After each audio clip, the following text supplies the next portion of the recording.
नमस्कार दोस्तों। तो कैसे आप लोग। जोधपुर से एक बहुत बड़ा मामला सामने आ रहा है कि एक परिवार के 4 लोगों ने सामूहिक सुसाइड कर लिया। जी हाँ, 4 लोगों ने, इसमें हस्बैंड वाइफ और 2 बच्चे, जिन्होंने चारों ने मिलकर सुसाइड कर दिया। और ये जो केस है कोई मामूली केस नहीं। जी हाँ, सबसे पहले पुलिस ने जब जांच की तो पुलिस को लगा कि कुछ पैसों की तंगी या कुछ घर में अनबन की वजह से सुसाइड कर लिया। लेकिन जब थोड़ा एंगल चेंज किया और मालूम पड़ा तो ये भूत प्रेत का साया का बाद मामला दिखा। जी हाँ, तो ये आप लोगों को सोचने में मजबूर कर देती है कि भूत प्रेत का साया क्या है। एक्चुअली में हुआ क्या है कि 1-1.5 साल से जो युवक था उसको लगता था कि उसके घर में किसी भूत प्रेत का साया है और वो उसे मारना चाहता है। तो ऐसे में 1 साल से युवक काफ़ी परेशान रहने लगा और अपने आसपास जो दोस्त थे उनसे ये बात शेयर करने लगा कि ऐसा मुझको लगता है कि मुझे जो मेरे घर में कोई साया है मुझे मारना चाहता है। तो लोग सोचते थे कि पता नहीं शायद ऐसे ही कुछ बोलता होगा, तो इतना लोगों ने इतना नोटिस किया नहीं और ध्यान दिया नहीं, क्योंकि भूत प्रेत की चीज़ों में इतना कोई बिलीव करता नहीं है। तो उसके बाद में सब कुछ ठीक चल रहा था और कल की बात है, जो आदमी रहता है वो अपने वाइफ और 2 बच्चों को बोलता है कि चलो मैं जोधपुर घुमा के लेकर आता हूँ। तो भाई बोले ठीक है चलो। तो तिवारी गांव से वो लोग जाते हैं जोधपुर।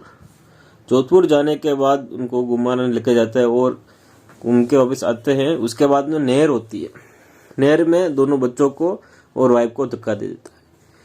फिर उसके बाद में जो युवक होता है वो भी सुसाइड, वो भी चाहता है अंदर नहर के अंदर छलांग मारता है, लेकिन उसकी सुसाइड होती नहीं, वो मरता नहीं है, बच जाता है।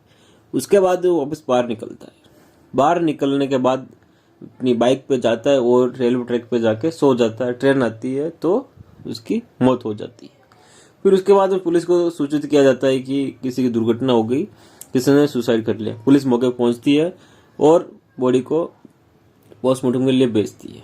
इधर मालूम पड़ता है कि नहर में 3 लाशें मिली है, एक महिला की और 2 बच्चों की।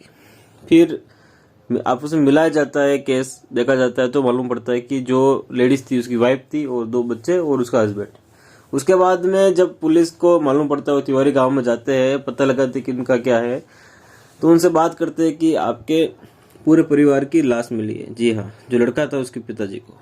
तो उसके पिताजी तो अनबन हो जाते कि बोलते ऐसा कैसे हो गया, क्योंकि मैंने आज सुबह तो बात की थी, जो मेरे पोते ने बोला था कि आपके लिए क्या चाहिए हम सामान लेके आ रहे हैं, और अभी आप बोल रहे सुसाइड कर लिया। तो उसके बाद में जब उसको पूछा जाता है कि क्या आपके घर में कुछ पैसे ऐसे कुछ तंगी थी, या फिर जो आपका बेटा था किसी से परेशान था अपनी वाइफ से, बच्चों से। तो फिर जो उसका लड़के का बाप होता है वो बोलता है कि ऐसे तो हमारे घर में कुछ तकलीफ थी नहीं, और जहाँ बात रही वाइफ की और बेटों की, ऐसी कुछ तकलीफ नहीं, क्योंकि आस पड़ोस में पूछा तब लोगों ने बताया कि जिसके जो दोनों बच्चे थे वो बच्चों से इतना प्यार करता था कि जो 50-50 हजार के फोन थे, कम 7-8 फोन तोड़ दे फिर भी उनको कुछ नहीं बोलता था। जी हाँ, और वाइफ से भी बहुत प्यार करता था। तो ऐसी तो कुछ आर्थिक तंगी नहीं है और नहीं किसी की चीज